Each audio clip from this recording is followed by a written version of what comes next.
Now you guys, welcome to another video. This is a video I've been excited about. People who know me in my private circle know my love for these speakers, and I mentioned it before in the video. What is the best speaker you have owned in this room, or one of the best sounding speakers you've ever owned?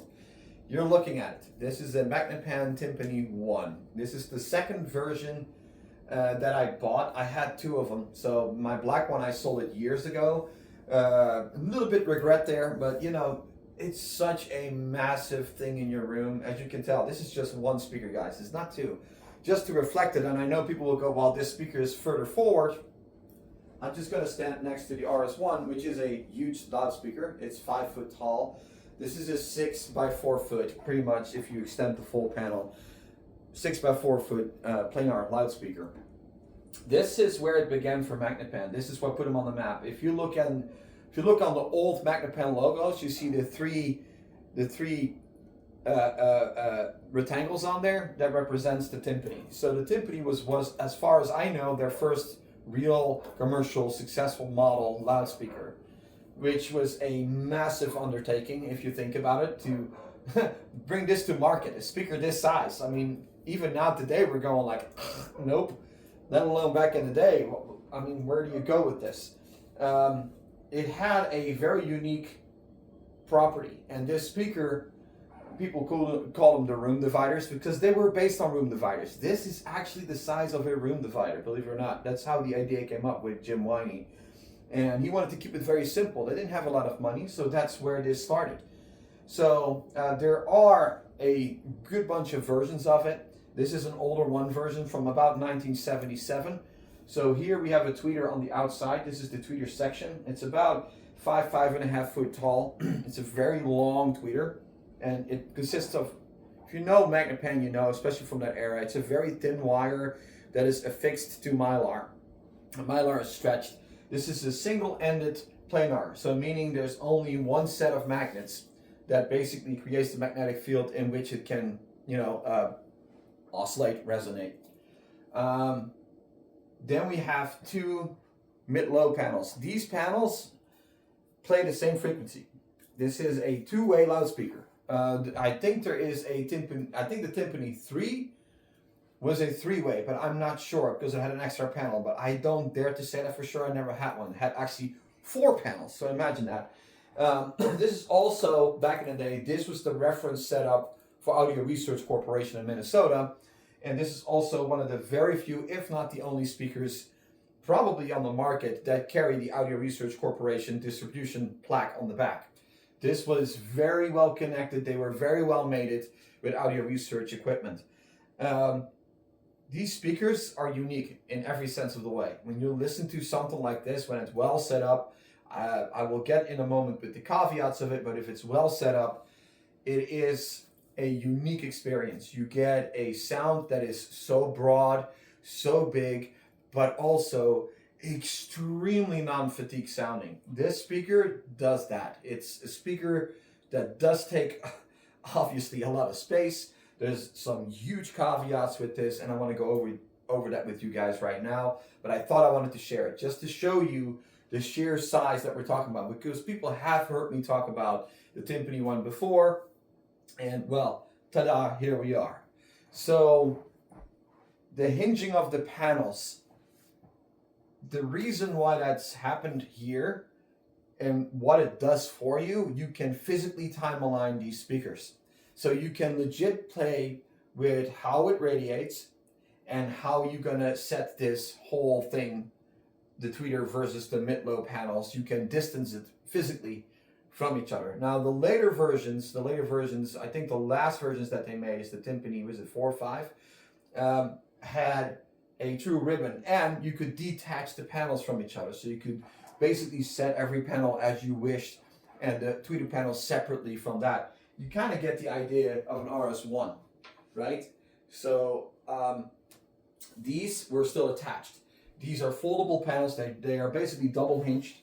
And the way I used to play these loudspeakers, usually I had the tweeter on the outside, not on the inside. It's actually advised on the outside with a Tympani. On the outside, and I would have it in a shallow V configuration. That's how I liked it, because it projects sound really well. The advantage over single panel Magnepens, because the single panel Magnepens like the MG1, MG2, MG3s came based on this, because this was just so enormous. They wanted to downsize that to a more acceptable form factor. My shirt's so dirty. Sorry, dogs.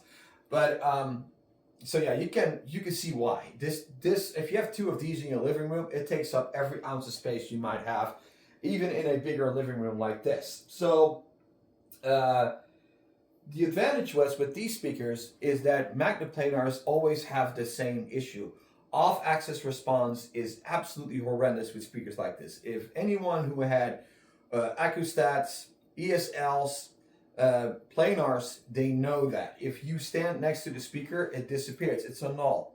You gotta, they call it dipole radiation cancellations. That's just a thing that these speakers suffer from. However, with this particular speaker, because you can put it in a shallow V, you have a little bit more freedom there. You get actually a wider, better spread in the room. The way this projects sound is actually in a column and not in a wave or a ripple as a cone would do. So you have way less room interaction with the speaker, even with the Tympani like this. You get a very pure, I call it driver accurate sound. So that's the main difference. The way to describe the sound of a speaker like this, it's the depth you get. When you listen, and this is one of my test reference albums because it is recorded with a superimposed depth and 3D spatiality, is I'm Used to Death, Roger Waters. If you know, you know. This speaker is incredible. The way water drops you hear behind you, the way it projects sound in a room is just next level good. It's better, and I'm gonna say it, it projects it better than the RS1 by a good margin. Although there's also more real estate here, so you have to kind of give it that. It's where this speaker kind of lacks, and I get this question a lot too, where this speaker lacks versus the RS1 and why I go with an RS1 is resolution. This is not a speaker you want if you're going for pure resolution in sound. So you want that little upper end spatiality, spatial cueing. You want that more accurate sound. This is not going to be it. These are pretty rolled off at 15K, and what that produces is an extremely warm sounding loudspeaker that absolutely has no fatigue. If you know the MG1, MG2, you get very close to what this is doing, just a little bit downsized. That's basically what this sound is doing for you. It's more rolled off. In terms of vocals, it's absolutely stunning out of this speaker because it is life-sized vocals. That's what you're going to get. And that's something where this is a little bit more point sourcey, as I have here the third EMM from the bottom doing the most of my mid.